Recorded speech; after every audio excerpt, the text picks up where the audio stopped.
El programa de hoy va a estar dirigido a atender o a tratar de explicar algunos de los problemas que todo el mundo está viviendo en este momento.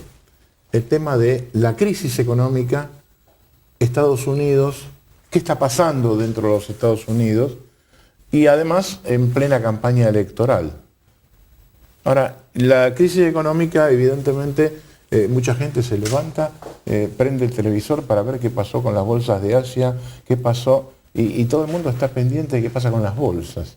Y realmente, el tema de las bolsas con las abruptas subas o abruptas bajas, significan la comprensión por parte de quienes intervienen en los mercados financieros de lo que está pasando como crisis mundial, si hay una crisis mundial.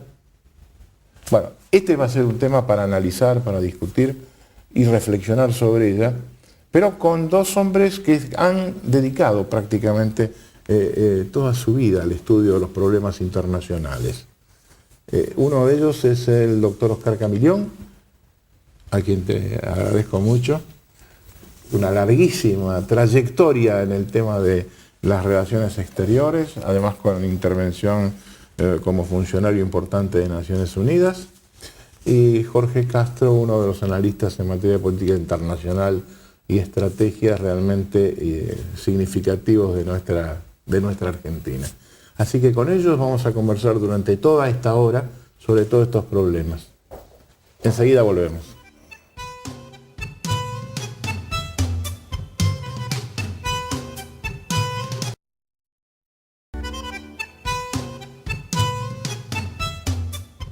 En general se adjudica que la problemática de esta crisis, que tiene a todo el mundo así suspendido en el aire, es eso que se llama la burbuja inmobiliaria. ¿Usted tiene claro qué es esto de la burbuja inmobiliaria en los Estados Unidos? Bueno, empecemos a hablar de esto. Bueno, me alegra mucho que salga este tema y sobre todo con Jorge, porque hace muchísimos años que hemos analizado situaciones semejantes que se habían producido en otras partes. La burbuja de Japón en los años 80, cuando mucha gente creía que los Estados Unidos habían pasado financiera y económicamente hablando un segundo plano y Japón se había convertido en la primera potencia económica mundial, porque los japoneses se compraban el Empire State, los grandes edificios de Estados Unidos, y porque el terreno es decir, el valor venal inmobiliario del territorio japonés era era aproximadamente 10 veces superior al no me acuerdo cómo eran las porcentajes. En ese sentido, por ejemplo, un dato que conviene recordar es que la Embajada Argentina en Tokio, sí, claro, se vendió el terreno en más de 400 millones de dólares. Así es. Ahora, el terreno era un terrenito. Se había comprado por 20 millones de dólares y se vendió pocos años antes, y se vendió en 400 millones de dólares en el gobierno del doctor Alfonsín. ¿No? Para dar una idea, me parece que el dato es perfectamente relevante, para tener una idea de cómo se produce una burbuja inmobiliaria. Eso le costó a Japón 10 años de estancamiento económico posteriormente, ¿no? Es decir, este es el resultado de la especulación. En Estados Unidos, en efecto, hay una burbuja inmobiliaria. ¿Qué consiste? Consiste en que se han valorizado más allá de lo razonable, o se han valuado más allá de lo razonable, propiedades inmobiliarias que el mercado tarde o temprano iba a llamar a la realidad. ¿Para quién produce esa valorización? ¿Qué es lo que produce que de golpe empiecen a subir el valor de las propiedades? Yo hablo un minutito y después lo doy a Jorge, que probablemente sabe más que yo del tema. Fundamentalmente el espíritu especulativo. Siempre las burbujas se han producido desde la famosa burbuja de los tulipanes en Holanda por razones de especulación, porque la gente se vuelve loca. Más aún cuando hay mucho dinero en el mercado. El mecanismo es muy sencillo. Los bancos toman dinero, porque el dinero está en el mercado y hay que tomarlo, porque es la materia prima con la que trabajan. Y una vez que lo toman, lo tienen que prestar. Y primero lo prestan en activos que realmente justifican el préstamo. La vieja norma según la cual hay que prestar solamente a la gente que demuestra que no lo necesita, ¿no? Y después empiezan a prestar a la gente que demuestra que lo necesita. Y casi siempre la gente que demuestra que lo necesita poco antes no lo puede pagar. Entonces se produce una valorización optimista de los respaldos, que en este caso una valorización optimista de los inmuebles, y se empieza a producir la burbuja en el sentido de que se atribuye al inmueble un valor superior al que realmente tiene, ¿no? Y cuando el mercado en un momento dado dice basta, se produce una caída significativa del valor del inmueble y consecuentemente una caída significativa del respaldo físico, del respaldo real que tenía la hipoteca. Ahora, acá en lo que vos explicas surgen dos interrogantes. Se produce esa burbuja, ese incremento de valorización, porque la gente no tiene sentido o criterio y de ir pidiendo lo que quiera, o porque hay una acción, digamos, de los sectores financieros tratando de generar negocios de cualquier manera. ¿Qué es lo que pasa en realidad? Atrás de esta situación denominada burbuja inmobiliaria en los Estados Unidos, lo que hay es una gigantesca ola de liquidez que ha recibido Estados Unidos en los últimos 14 años. Exacto. El cálculo que conviene hacer en este sentido es el siguiente. Desde 1995 hasta este momento, Estados Unidos ha recibido un promedio de 800.000 millones de dólares por año provenientes del mundo entero. Otro cálculo que conviene hacer referido a este mismo punto es este. Estados Unidos en los últimos 14 años ha recibido el 75% del total del flujo de capitales del mundo entero. Esto es, el 75% del total del flujo de capitales proveniente de los 67 países que en el mundo de hoy tienen superávit de cuenta corriente. O lo que es igual, en el mundo, en los últimos 14 años, ha habido una división en dos partes. Por una parte es los Estados Unidos, la otra parte es el resto del mundo. Y lo que sucede es que el resto del mundo financia a los Estados Unidos. La consecuencia de esto, de esta extraordinaria ola de liquidez que ha recibido Estados Unidos en los últimos 14 años, ha sido un crecimiento de la demanda, ante todo de la demanda inmobiliaria. Ha sucedido en todo el mundo. El elemento fundamental que hay atrás de esta ola de liquidez que ha recibido Estados Unidos proviene de dos partes, Asia-Pacífico y los países productores y exportadores de petróleo. Solo China, convertida en el principal país exportador de capitales del mundo actual, ya no es más la principal exportadora de bienes, ahora es la principal exportadora de capitales. El superávit de cuenta corriente chino son 350.000 millones de dólares el año pasado, 11% del producto. Total de reservas chinas, 1.8 trillones de dólares. La totalidad de esas reservas están en dólares estadounidenses o títulos del Tesoro norteamericano. Y la totalidad de ese superávit de cuenta corriente se dirige al mercado norteamericano. Ahora, en esas cifras estás incluyendo Taiwán. Taiwán, absolutamente. Lo estás incluyendo. Por supuesto. No, correcto. Pero no las cifras chinas. Hay que dejar, aparte de las cifras chinas, lo que corresponde al nivel de reserva de Hong Kong, de Taiwán y del resto de los por países. eso, a eso me refería. Cuando uno habla de China, China es la República Taiwán Popular China. Es impresionante también la generación de fondos y la exportación de capitales Yo creo que que la tiene. explicación de Jorge ha sido de una claridad meridiana. Y la magnitud de las cifras explica también la magnitud de la crisis. Porque cuando tenés esa plata la tenés que colocar. Exactamente. ¿Dónde va la plata? Los bancos. Exactamente. Y tenés que esa plata, bueno, por la plata tenés que pagar algo, ¿no? Y lo que se pagó ha sido muy poco porque las tasas de interés son muy bajas. Muy bajas. Y las tasas de interés de mediano y largo plazo, que son las que verdaderamente indican qué es lo que aprecia el mercado, que vale el dinero en los Estados Unidos. Claro. Pero aunque vos pagues muy poco, pagues un 5%. Si no colocas esa plata, perdés mucha plata. Seguro, por supuesto. De manera que tenés que colocarla y tenés que buscar quién está en condiciones de recibir. Ahora, ¿qué hecho? Por lo tanto, cede la aversión al riesgo, el temor cede. Y aparecen las hipotecas, incluso las hipotecas los derivados. Los derivados. Claro, todas se emite una hipoteca, es decir, se presta un dinero sobre una casa. Después, todas las hipotecas se mezclan en una especie de paquete y sobre ese paquete se emiten títulos. Claro, se securitizan. Se securitizan. Y eso es lo que se coloca. Es, en definitiva, tomar esos derechos y transferirlos. Y fragmentando el riesgo. Fragmentando el riesgo. Pero en realidad el riesgo no se fragmenta como lo demuestra la experiencia. Claro, como lo demuestra la crisis. Lo demuestra la crisis. Ahora, un dato para tener este panorama cerrado de la burbuja inmobiliaria. Ustedes dijeron, en un momento el mercado dice basta. ¿Qué quiere decir? ¿Quién es el mercado que dice basta para que bajen los precios de las propiedades? Y yo creo que es el llamado a la realidad, porque la gente, en un momento dado, siempre ocurre que alguien se da cuenta que las cosas empiezan a ir mal. O simplemente ocurre que una entidad se excede en sus posiciones y se encuentra con que de repente que sus respaldos no son los adecuados.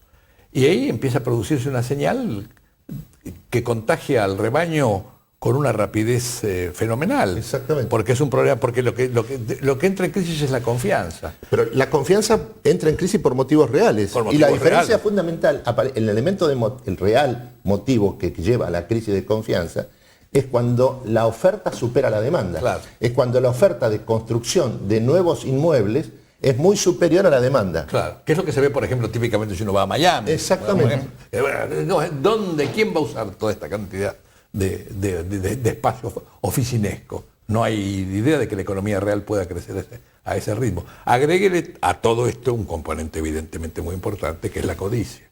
Porque el volumen de los negocios se refleja en los dividendos, en los paquetes que a fin de año perciben los gerentes ejecutivos.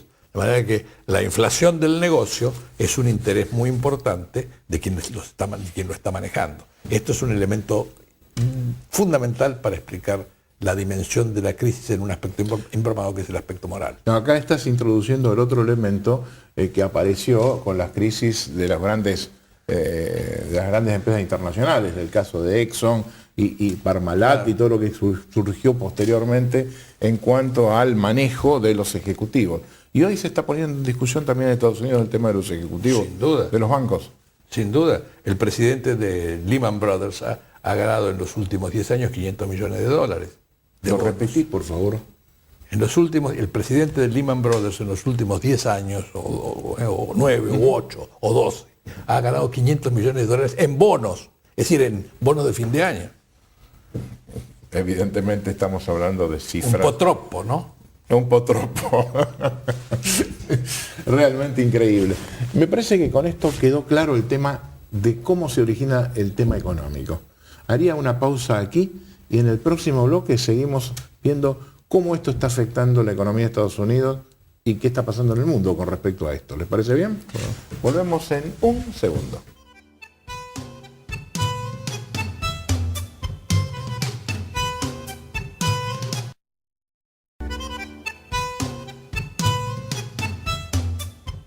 Estamos conversando con los doctores Jorge Castro y Oscar Camillón respecto de la crisis mundial, qué pasa en Estados Unidos y las consecuencias que pueden derivarse de ello. Una cosa que es notable es la oscilación de la opinión mundial, porque este programa fue grabado una semana antes de la emisión, para ubicarnos por los hechos que están pasando diariamente. Entonces uno observa que un día hay optimismo de que esto se resuelve, que no va a ser tan grave. Al día siguiente parece que todo el mundo enloquecido, no se arregla. Estados Unidos está en el momento que estamos grabando el programa discutiendo en el Parlamento si le van a dar el pedido, van a apoyar el pedido del señor Bush de $700 mil millones para rescatar a las empresas en quiebra.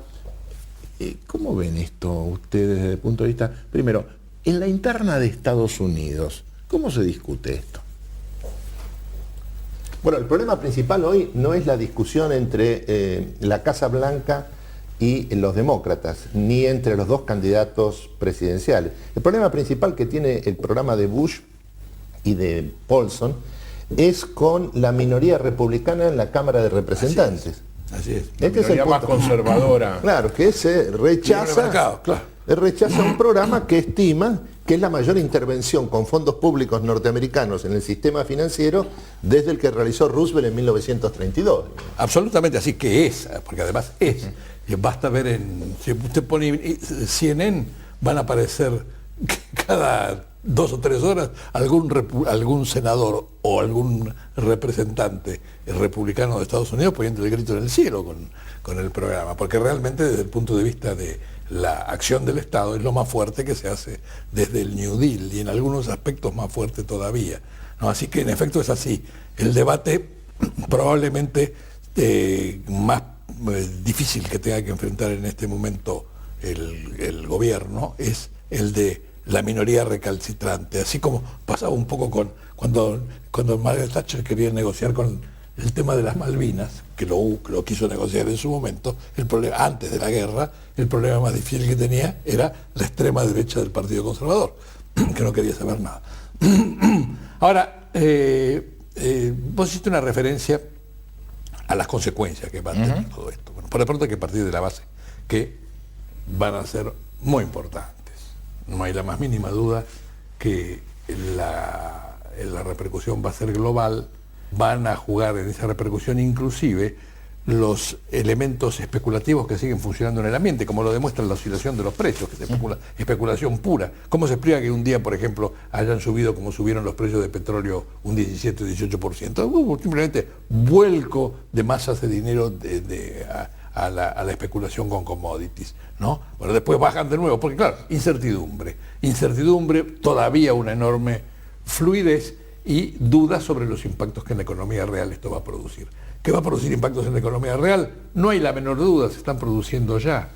Hay una cantidad de actividades en Estados Unidos que están resentidas y en el más alto nivel. Me consta por razones personales lo que pasa con IBM, por ejemplo, ¿no? IBM es una industria antorcha en Estados Unidos y está íntimamente ligada a las grandes empresas y a los grandes bancos, porque lo que vende es su producto. Han frenado las demandas de... Ahora además el problema se está transfiriendo a Europa, como lo demuestran las declaraciones que acaba de hacer el presidente francés, Sarkozy, y no podía pasar de otra manera, porque aparentemente inicialmente los europeos pensaron un poco que esto era cosa de los Estados Unidos, muy ingenua apreciación. Si el problema es norteamericano, necesariamente va a ser mundial. Y el ejemplo quizás más característico del peso que tiene Estados Unidos en este momento y su crisis es lo que pasó en Rusia, ¿no? Con la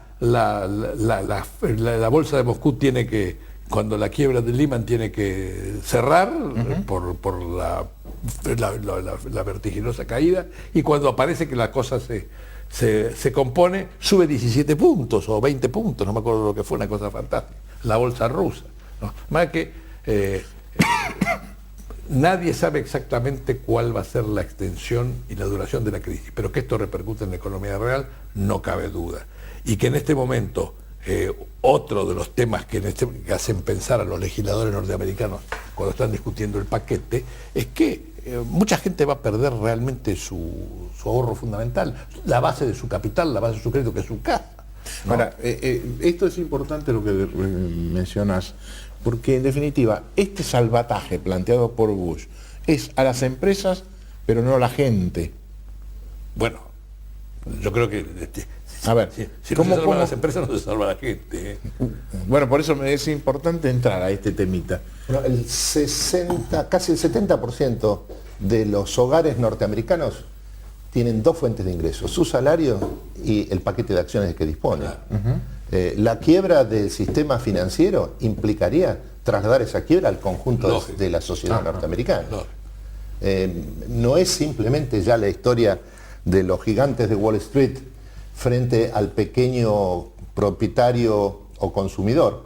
Se trata de una sociedad donde el capital ha adquirido características masivamente accionarias. Ahora, quiere decir que además, aclaración de ustedes, es la siguiente, me queda como interrogante. Si se resolviera el paquete de manera tal de que las acciones no perdieran ese valor, esos paquetes privados, digamos, no tuvieran esa pérdida de valor, el tema o la pregunta es, ¿cómo se resuelve, frente igual a la caída en general de ingresos y de la demanda, cómo se resuelve la posibilidad de que los acreedores, los deudores hipotecarios puedan efectivamente pagar sus deudas? Va a haber muchos que no van a poder. Va a haber mucha gente que va a perder su casa, no cabe la menor duda. Pero va a haber muchos que van a poder. Bueno, ¿la idea cuál es en este momento, en definitiva? Tomar la hipoteca mala. Del sector subprime. Del subprime. Estamos hablando, ahora pasamos momentáneamente a hablar del sector subprime. Retenerla, nacionalizarla entre comillas o estatizarla entre comillas, pero no con la idea de quedarse, no, obviamente con la hipoteca o con la casa, para esperar que se normalice el mercado y después sanearla cuando el mercado se... Este es un fenómeno financiero antes que un problema de la economía real, el punto de origen. El cálculo que conviene hacer es el siguiente: el sector subprime, que son las hipotecas de mayor riesgo, dentro del sistema hipotecario norteamericano es aproximadamente el 10% del total. Este es el sector afectado por la crisis. Dentro del sector subprime, aquellos deudores hipotecarios que están en default, que han dejado de pagar sus créditos hipotecarios, son aproximadamente el 10%. O lo que es igual, el origen de esto es un sector que es el 10% del mercado hipotecario, y dentro de ese sector es el 10% el que ha dejado de pagar. Lo que ocurre es que todas las hipotecas norteamericanas se han securitizado, no solo dentro del sistema financiero de Estados Unidos, sino que el sistema financiero de Estados Unidos no es nada más que la primera plataforma del sistema financiero internacional. En definitiva, se ha trasladado este riesgo transformado en default del 10%, de la que a su vez es el 10% del mercado hipotecario, al conjunto del sistema financiero internacional. Pero déjenme hacer una observación sobre el siguiente punto. Lo verdaderamente sorprendente de la situación crítica que experimenta Estados Unidos en el momento actual es el escaso impacto que ha tenido hasta ahora sobre la economía real. Este es un punto que conviene subrayarlo. Segundo trimestre de este año, la economía norteamericana ha crecido 3.3%. En el último año, las exportaciones de Estados Unidos han aumentado 21%. Y en estos primeros 6 meses del año, el indicador decisivo es que el aumento de la productividad norteamericana está por encima del 3% anual. Esto significa que en este momento la productividad en Estados Unidos está por encima del nivel de incremento del producto, lo que indica que la productividad en Estados Unidos no es un fenómeno procíclico, tiene un carácter estructural. Es el resultado de la revolución tecnológica de los últimos 15 años. Lo mismo pasó en el 80. Ahora, con esa explicación, entonces se me genera una duda adicional ahora, porque Oscar dice que todo esto va a repercutir. Ya está repercutiendo. No, repercute, sin duda. Pero vos me estás diciendo que igual Estados Unidos en la economía real crece. No, está creciendo la economía. Lo sorprendente es el vigor de la economía norteamericana en el momento en que experimentan la mayor contracción financiera desde la década del 30. En estas condiciones, una economía que no reuniera la capacidad innovadora y la fuerza tecnológica de los Estados Unidos estaría sumergida en una profunda recesión. Jorge ha dicho la palabra clave en este momento. Y en el párrafo anterior, la otra palabra clave: productividad e innovación. Productividad, incremento sistemático de la productividad en las peores circunstancias, e innovación permanente es lo que hace que los Estados Unidos sean lo que es.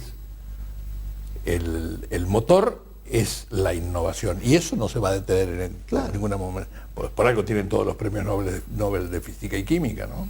Y de Biología. Ahora, de cualquier manera, no nos engañemos, una crisis de tal magnitud no puede menos que producir impactos en las actitudes de la gente.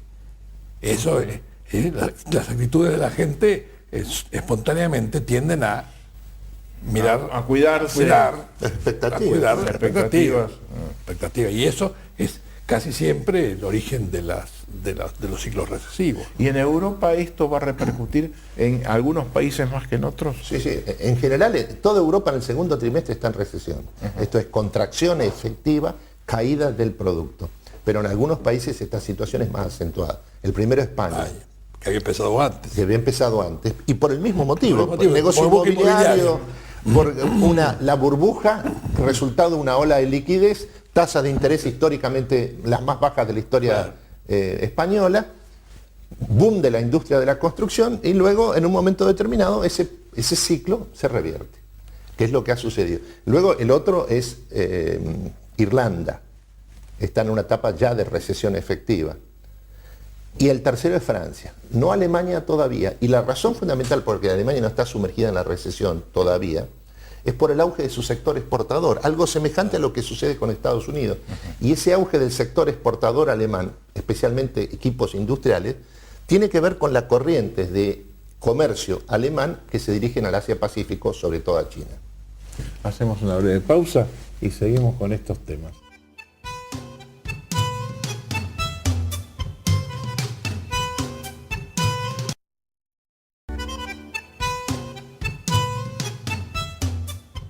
Si usted entró ahora al programa, estamos hablando sobre la crisis mundial, qué está pasando en Estados Unidos, qué está pasando en Europa, con el doctor Oscar Camillón y con el doctor Jorge Castro. En el intervalo yo les preguntaba, bueno, ¿y qué va a pasar con China frente a esta crisis mundial? La India. Yo tiendo a pensar que más importante que los pronósticos son los diagnósticos.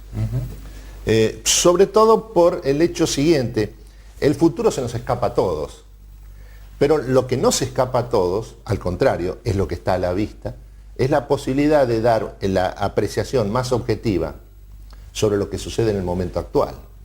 Entonces, el punto es el siguiente: ¿qué es lo que sucede en el momento actual en la economía mundial?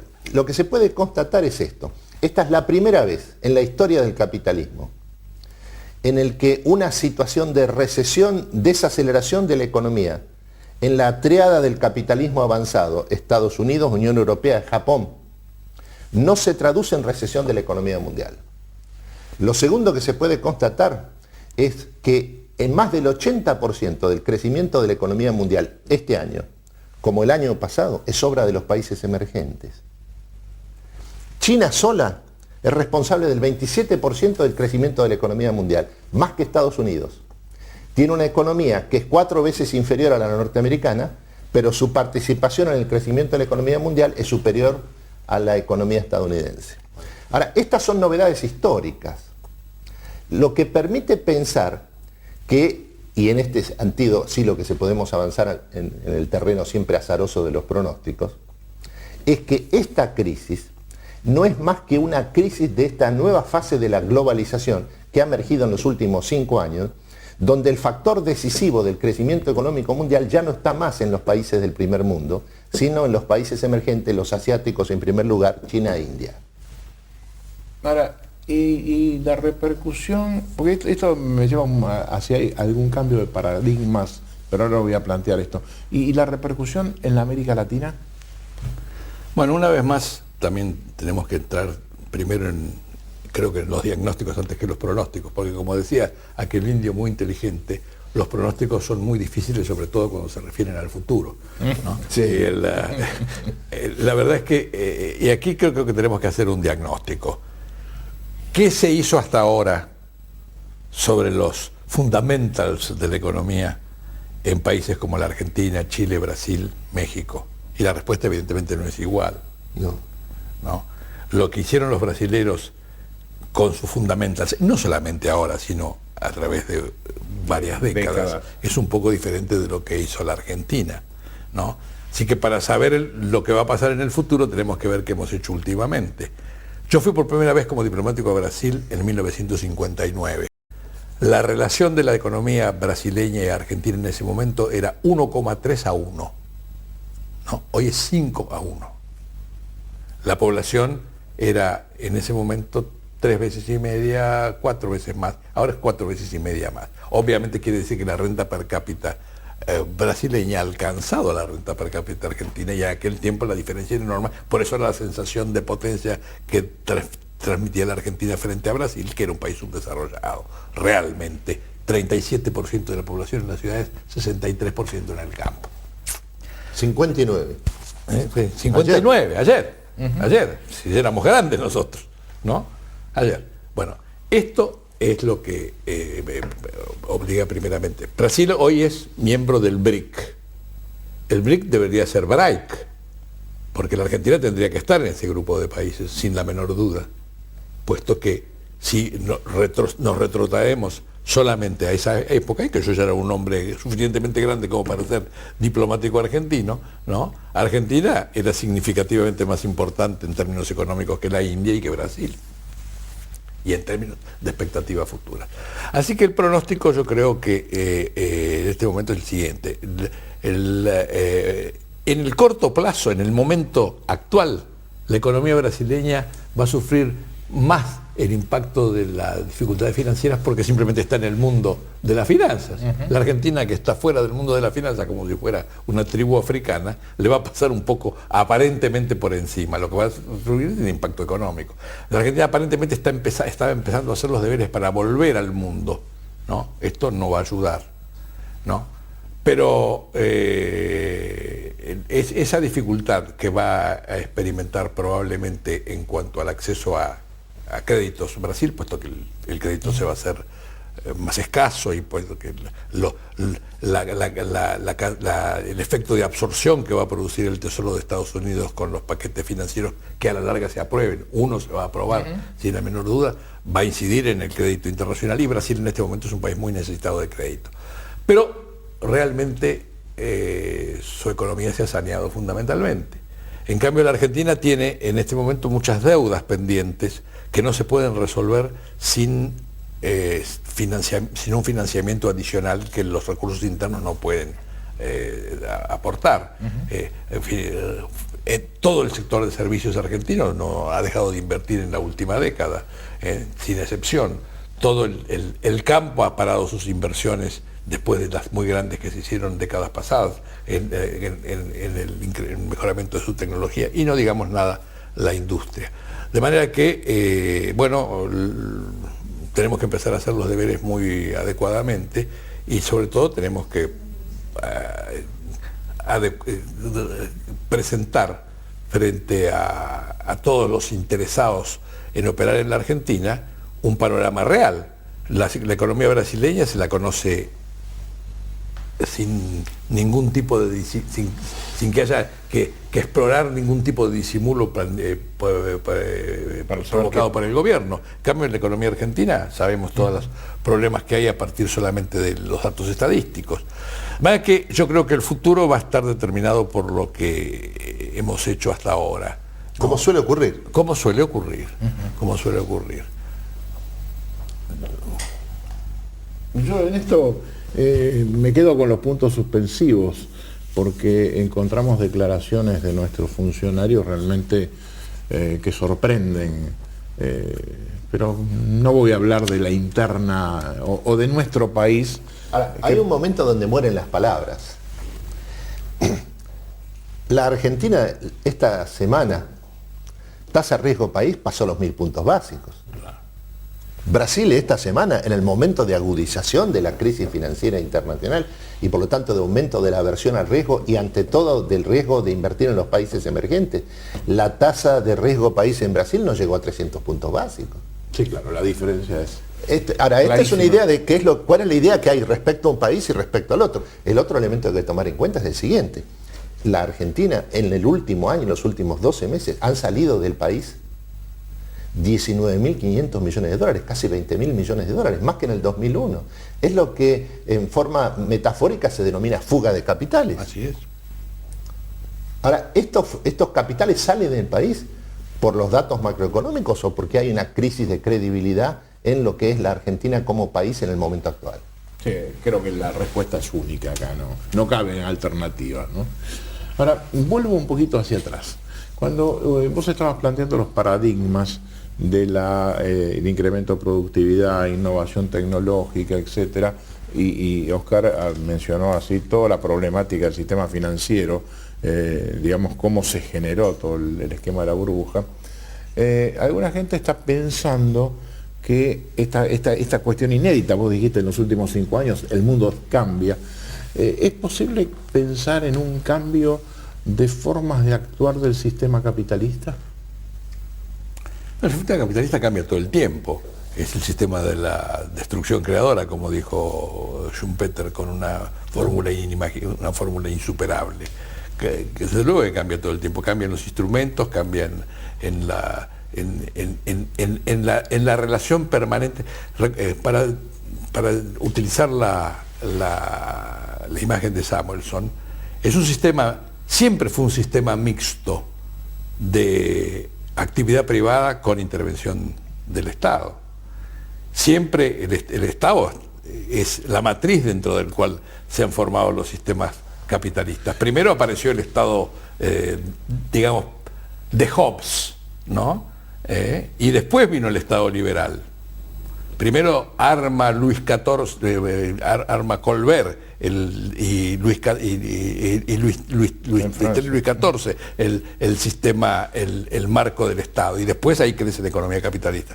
Por supuesto que lo que se puede presumir en el corto plazo es que los excesos en la desregulación van a ser moderados, como en su oportunidad fueron moderados los excesos en la regulación, ¿no?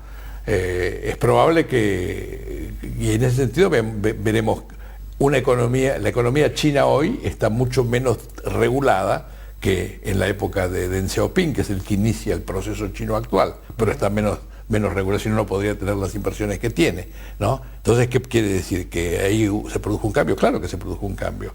La economía norteamericana va a pasar por un periodo de incrementos en la regulación en el mercado financiero, porque se ha visto que realmente no se puede dar totalmente rienda suelta a los que manejan capitales cuando llegan estos a sumas como las que mencionaba Jorge. Así que me parece que sí, algunos cambios va a haber. Yo rescato ese esquema de que decís regulaciones mucho más grandes del mercado financiero, porque en los otros mercados, aunque se crea que hay la libre empresa absoluta, no es tal. Es decir, el comercio internacional no puede entrar a Estados Unidos haciendo... Sí, por supuesto. Y la agricultura, por ejemplo. Claro. La agricultura en el negocio más regulado que la agricultura en Estados Unidos. Jorge, ¿querías agregar algo? No, efectivamente, yo creo que se ha producido un cambio estructural de tipo cualitativo en el sistema capitalista en los últimos 5 años. Tiene que ver con la profundización del grado de interconexión. En la historia del capitalismo, como en general en la historia humana, el elemento fundamental es el momento en que lo cuantitativo se hace cualitativo. Esto es, acá ha habido una profundización de la interconexión, de la integración del sistema mundial de una magnitud, de una profundidad tan extraordinaria que ha cambiado las condiciones mismas del proceso de acumulación. El dato fundamental en este sentido es lo que sucede en los Estados Unidos por un lado y por el otro lo que ocurre con China.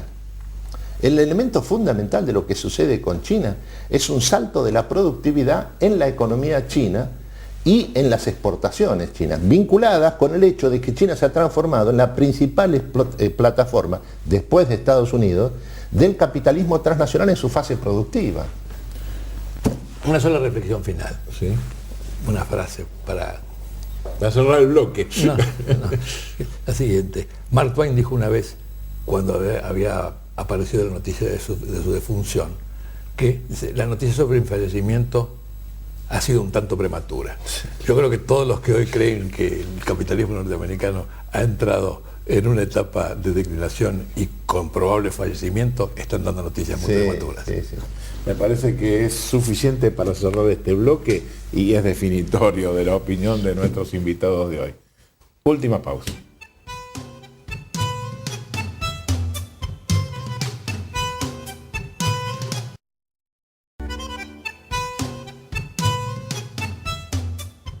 Iniciamos la última parte de nuestro programa, pero quiero ahora, después de toda esta descripción sobre qué está pasando en la economía mundial, que no es habitual encontrar gente que conozca esto y por eso fueron los invitados de esta reunión, me gustaría saber cómo va a impactar este problema en las elecciones de Estados Unidos. ¿Y qué piensa el pueblo de Estados Unidos hoy respecto del candidato republicano y del candidato demócrata? Voy a dejarlo a él que remate, pero primeramente voy a decir un par de cosas, porque probablemente siga más de cerca Jorge que yo las elecciones. Pero es muy difícil ver desde afuera la reacción del pueblo norteamericano. ¿Quién se iba a imaginar que McCain iba a responderle a Obama, que hace una elección tan ortodoxa de vicepresidente como la de Biden, dejando de lado nada menos que a Hillary Clinton, ¿Qué iba a responder con la elección de esta señora? Uno hubiera dicho, pero Dios mío, es un suicidio político, porque a la edad de McCain no se puede arriesgar la vacancia de la presidencia en manos de una persona sin experiencia. ¿Cuál fue la reacción del pueblo norteamericano? Muy positiva. Positivísima, porque esta mezcla de Rosie O'Grady y de Juana Calamidades, que es la señora de Sarah Paulin. que es Sarah Paulin, tuvo una reacción extraordinariamente positiva. Es decir, la gente reaccionó muy bien con esa candidatura y las acciones de McCain subieron. Nueva política. Ahora, en este momento, ¿qué es lo que va a pasar? ¿Cuál es el impacto en el cortísimo plazo? Creo que el impacto de esta crisis no le hace nada de bien a la fórmula republicana. Pero, ¿qué va a pasar la semana que viene? Si, como presumiblemente ocurrirá, se sale con un paquete relativamente razonable que permita replantear las cosas positivamente, bueno, probablemente esto termine siendo beneficioso para McCain. Si no se sale con un paquete, bueno, probablemente las cosas favorezcan muy definitivamente al candidato demócrata. Pero la verdad sea dicha, que la crisis como tal no lo ha favorecido a Obama. No suscita suficiente confianza como para resolver las cosas. Así es, efectivamente. Es decir, yo creo lo mismo. Esta semana, la agudización de la crisis financiera esta semana en Estados Unidos es un nuevo punto de partida en la campaña electoral, claro, que ya se aproxima a la fase final. Las elecciones en Estados Unidos van a tener lugar el primer martes de noviembre, 4 de noviembre. Lo que ha ocurrido en los últimos 2 meses es un empate prácticamente completo entre los dos candidatos. Obama sobre McCain, McCain sobre Obama. Este empate es una anomalía en este año electoral norteamericano, porque este es un año demócrata. Claro. El punto que hay que advertir es que entre el Partido Demócrata y el Partido Republicano hay una diferencia de 20 puntos en Estados Unidos. En California, en este momento, los demócratas están por encima de los 20 puntos respecto a los republicanos. Lo que hay que prever en este año es una victoria abrumadora de los demócratas en lo que se refiere al Congreso norteamericano, tanto en el Senado como en la Cámara de Representantes. Lo notable en estas condiciones es que Obama no logre más que empatar frente a McCain. ¿No habrá cometido un error Obama en dejarla de lado a Hillary Clinton? Porque en la interna, en definitiva, fue una interna empatada, ¿no? Yo no me atrevo a opinar porque ya le digo. No, es una pregunta. Mi impresión sería que sí, pero le voy a decir una cosa muy curiosa. No sé si ustedes alcanzaron a ver en La Nación de hoy una opinión de la señora presidenta, quien yo normalmente no suelo citar. En estas condiciones me gusta McCain, dice, porque la gente cuando hay una crisis vota conservadoramente. Yo votaría a McCain. Dijo aproximadamente así en un reportaje que ha salido hoy en La Nación de Carlos Pañi. Rarísimo, ¿no? Pero anunciando. Ahora, en este momento, en este punto de partida, que es la discusión en el Congreso de Washington sobre el paquete de 700.000 millones de dólares presentado por Bush-Paulson, es cuando se define la fase final de la campaña electoral norteamericana. Se fija la tendencia electoral. Claro. De modo que para saber quién puede ser con alta probabilidad el nuevo presidente de Estados Unidos, la respuesta la vamos a tener esta semana, 10 días. Así es. Es decir, que está íntimamente ligado al momento actual. Al momento actual, totalmente. Señores, ha sido un gusto estar conversando con ustedes, o mejor dicho, escuchándolos. Dios mediante, nosotros será hasta la semana próxima.